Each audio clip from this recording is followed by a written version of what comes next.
Congress shall make no law respecting an establishment of religion or prohibiting the free exercise thereof.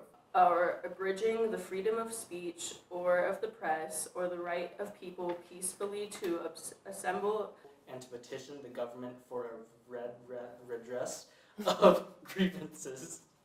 Do I need to reread that? My name is Chris Robledo, and I am a photojournalism major here at San Francisco State.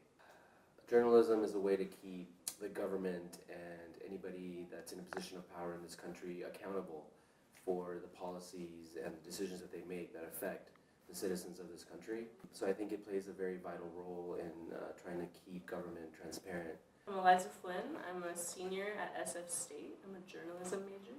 The people need to be fully informed, and that's what the press does. It fully informs the people of what the government is doing. And yeah, so I think a huge part of democracy is a freedom or a free flow of information. Hello, my name is Mira Lang. I am in my final year as a photojournalism major here at San Francisco State University. We have a president who thinks all news is fake, so I think now is as important of time as ever to prove him wrong and bust out real news, because there is still a lot of real news and people still need to be aware of that news. I'm Brian Vu. I'm a senior at San Francisco State University, journalism major.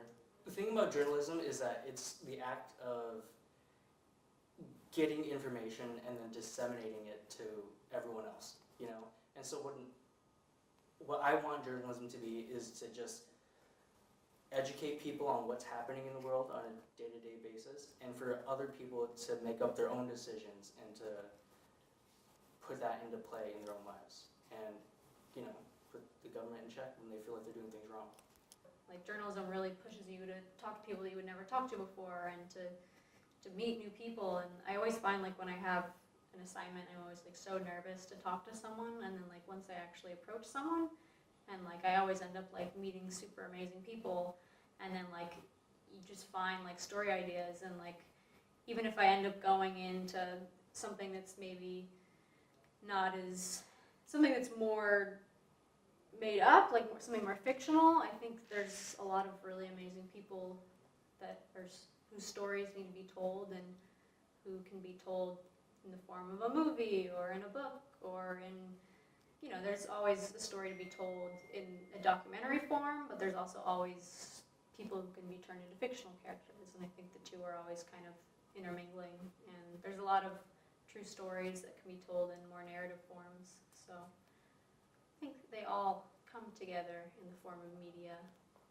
I really hope to focus on women's rights or gendered rights in the future, especially for, I want, one of my like passions, one of my like outside of passions in, or artistic expressions would be like fashion. I love fashion, but the industry itself is extremely flawed and extremely detrimental and oppressive to a lot of people throughout the world, especially women in third world countries. And I think that's like something I would definitely like to look into. And I would like to use like these new mediums that I'm learning in classes like this one and my online journalism class to like further and better tell stories. One of my favorite things about journalism is that it's just not one little facet, you know, that you're not always just covering breaking news. And for me, I like covering, and I always like reading things about science, because sometimes you like when you read something, it's just like, that was happening this whole time, I didn't know about it. And so what I want to do is to cover science and have people understand it and see how it affects us, and use that knowledge to sort of like make better laws and vote for better laws for our nature and conserving our planet.